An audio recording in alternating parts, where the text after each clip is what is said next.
di hujung sana. Petang tadi saya ada meneliti buku COVID dan Islam yang diterbitkan oleh UKM yang Datuk sendiri ada menulis di dalam makalah ini. Dapatan yang saya baca daripada buku ini, ada 3 faktor orang ragu-ragu dengan vaksin ini. Pertama, kerana status halalnya. Kedua, adakah selamat? Yang ketiga, kerancuan teori konspirasi.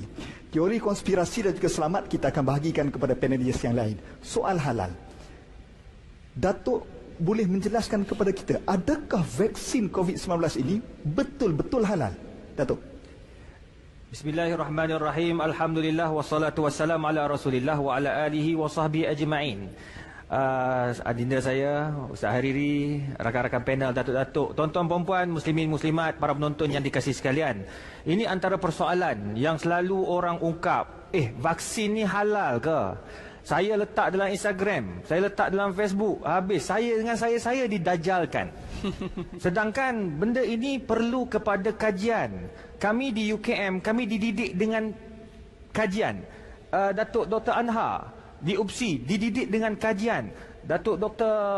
Mazhar dididik dengan kajian dekat universiti. Datuk Wan Zaidi daripada UKM kemudian ke UIA, kami semua dididik dengan kajian. Datuk Dr. Lokman daripada UM dididik dengan kajian.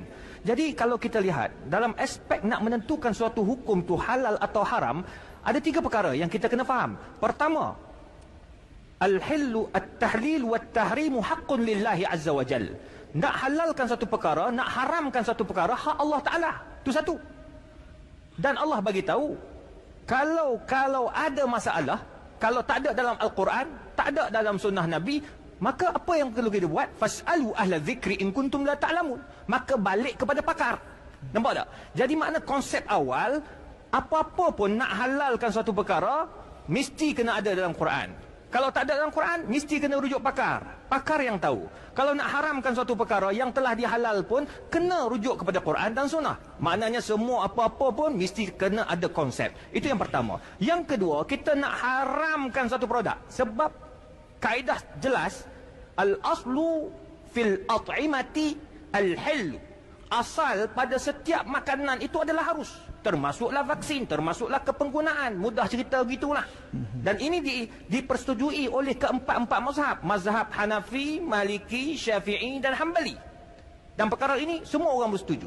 Hatta yadullu dalil ala tahrim, atau hatta yadullu dalil ala najasatiha, sehingga terdapat bukti yang mengatakan ia najis. Jadi macam mana nak tentukan suatu perkara itu daripada harus kepada najis? Pertama, ada tak sumber-sumber haiwan yang tak disembelih? Itu satu. Nombor 2, ada tak khinzir dalam tu?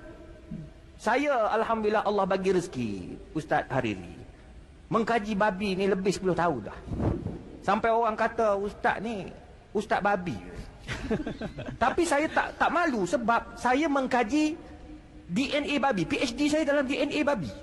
Dalam produk, dalam isu-isu semasa, dalam produk-produk makanan, dalam produk haiwan, dalam produk apa nama, pelik-pelik lah tuan-tuan perempuan. Zaman saya kaji lain, sekarang dah jadi lain pula dah. Macam-macam, dia teknologi sangat laju. Sama macam Datuk Hisham sebut, teknologi sangat laju. Saya banyak buat kajian dengan orang-orang perubatan. Saya sangat hormat orang perubatan. Dia orang ni tak boleh cakap sembang kosong. Makan habatus sauda 3 tan sihat, mana boleh? Orang perubatan dia akan tengok berapa kadar, berapa. Mesti kena lihat kepada apa? Yang nombor 2 tadi, kena tengok ada tak babi kat situ. Dia orang duk kata konspirasi ni ada babi, ada DNA babi, ada lemak babi. Nombor 2, kalau ada, baru boleh jadi najis. Nombor 3, kalau ada bahan-bahan yang boleh mendatangkan mudarat, iaitu bahan-bahan kimia yang boleh datangkan mudarat. So ada 3 yang boleh menyebabkan ia jadi haram. Maka masuklah perkara yang ketiga yang saya katakan tadi, yang terakhir. Konklusinya, nak tentukan hukum vaksin tu haram, yang asalnya harus, bak kata Datuk Wan Zaidi tadi, hukum asalnya harus. Nak kata haram, pertama, ada tak sumber-sumber daripada haiwan yang tak disembelih? KKM dah maklum bahawa tidak ada sumber daripada haiwan. Terbatal satu perkara. Yang kedua, orang duk kata ustaz, kata kaji babi dekat UKM, dalamnya ada babi ustaz. Baik, Saya kata kalau betul ada babi, sila buktikan. Saya akan bawa masuk ke lab dekat UKM, bawa pergi kat KKM, kata ni ada babi. Cuba cek pada kata tak. Mereka kata tak. Kalau KKM kata tak ada, pharmaceutical kata tak ada, kita nak kata ada, masalah lah. Saya tanya awak kaji kat mana? Saya kaji dalam Facebook. Wabillahi taufiq lah. Maka nombor 2, tak ada. KKM kata tak ada daripada khinzir. Nombor 3, ada tak sumber yang boleh mendatangkan mudarat? Bahan-bahan kimia yang boleh merosakkan? Boleh mendatangkan apa ni? Boleh.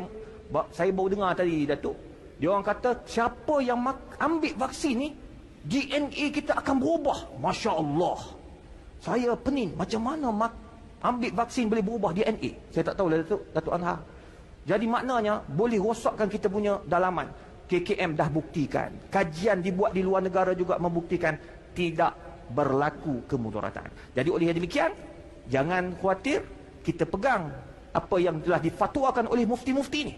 Ni semua orang susah-susah tuan-tuan. Saya dah bentang depan dia orang beberapa tajuk kertas kerja sangat syadid. Dia orang ni semua jenis orang tanya soalan. Jadi tuan-tuan dan puan, baliklah kepada asas. Bila mufti dah kata halal, halal lah. KKM dah kata harus, haruslah. Wallahu a'lam. Ulang sekali lagi, Datuk. Vaksin halal? Halal. InsyaAllah. Ini orang yakin bila Datuk sebut macam itulah.